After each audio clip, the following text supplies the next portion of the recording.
ஹரியானாவில் நடக்கவிருக்கக்கூடிய சட்டமன்ற தேர்தலினுடைய கருத்து கணிப்பு முடிவுகள் அனைத்தும் பாஜகவிற்கு எதிர்மறையாகவே இருக்கிறது. ஒரு கருத்து கணிப்பு முடிவுகள் கூட பாஜக வெற்றி பெறும் அல்லது பெரும்பான்மைக்கு தேவையான இடங்களில் வெற்றி பெறும் என்று ஒரு கருத்து கணிப்பு கூட வெளிவிடவில்லை என்பதுதான் மிகப்பெரிய அளவில் பாஜகவிற்கு வருத்தமாக இருக்கிறது. ஒட்டுமொத்தமாக 90 இடங்களில் நடக்கக்கூடிய ஹரியானா தேர்தலில்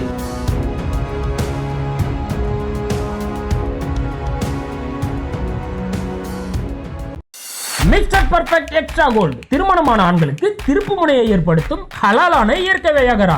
வயதான பலகினமா, சுகர் பலகினமா, இனி கவலை வேண்டாம், உடனே ஆர்டர் செய்யுங்கள். வணக்கம். ஹரியானாவில் நடக்கவிருக்கக்கூடிய சட்டமன்ற தேர்தலினுடைய கருத்து கணிப்பு முடிவுகள் அனைத்தும் பாஜகவிற்கு எதிர்மறையாகவே இருக்கிறது. ஒரு கருத்து கணிப்பு முடிவுகள் கூட பாஜக வெற்றி பெறும் அல்லது பெரும்பான்மைக்கு தேவையான இடங்களில் வெற்றி பெறும் என்று ஒரு கருத்து கணிப்பு கூட வெளிவிடவில்லை என்பதுதான் மிகப்பெரிய அளவில் பாஜகவிற்கு வருத்தமாக இருக்கிறது. ஒட்டுமொத்தமாக 90 இடங்களில் நடக்கக்கூடிய ஹரியானா தேர்தலில் 46 இடங்களை காங்கிரஸ் கட்சி பெற்று பெரும்பான்மைக்கு தேவையான இடங்களுடன் அங்கே ஆட்சி செய்யும் என்றும் 30 இடங்களுக்கு மேலாக வெற்று பாஜக 2ஆம் இடத்தில் வரும் என்றும் தற்போது கருத்து கணிப்பு முடிவுகள் வெளியாகி கொண்டிருக்கின்றன. ஏற்கனவே ஹரியானாவில் இருக்கக்கூடிய மனோகர்லால் கட்டாரை நீக்கியதற்கும் அதன் பின்பு அங்கு இருக்கக்கூடிய ஒரு சைனி சமூகத்தை சார்ந்தவரை முதலமைச்சராக்கியதற்கும் ஏற்கனவே வெறுப்புகள் இருக்கிறது. ஜாட் சமுதாயத்தினருடைய வாக்குகளை கண்டிப்பாக பெற முடியாது என்பது பாஜகவிற்கு தெரியும். ஏற்கனவே விவசாயிகளுடைய பிரச்சனை, இளைஞர்களுடைய எழுச்சி என்று ஹரியானா மாநிலமே பாஜகவிற்கு எதிராக இருக்கிறது.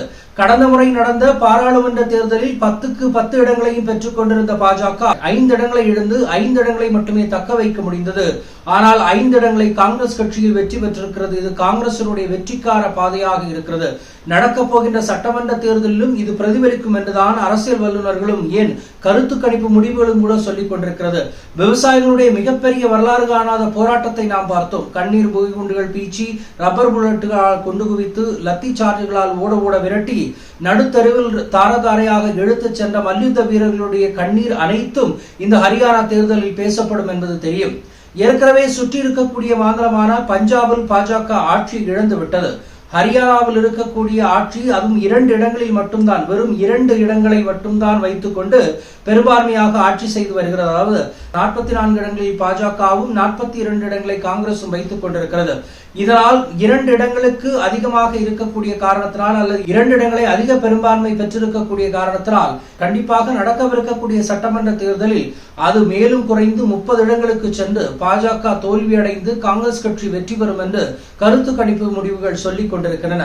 பொறுத்திருந்து பார்ப்போம். ஹரியானா, ஜம்மு காஷ்மீர், ஜார்க்கண்ட், மகாராஷ்டிரா ஆகிய மாநிலங்களில் நடக்கவிருக்கக்கூடிய சட்டமன்ற தேர்தலும் உத்தரப்பிரதேசத்தில் நடக்கப் போகின்ற இடைத்தேர்தலினுடைய முடிவுகள் அனைத்தும் பாஜகவிற்கு எதிர்மறையாக தான் இருக்க போகிறது என்பதுதான் அனைத்து கருத்து கணிப்பு முடிவுகளும் சொல்கிறது.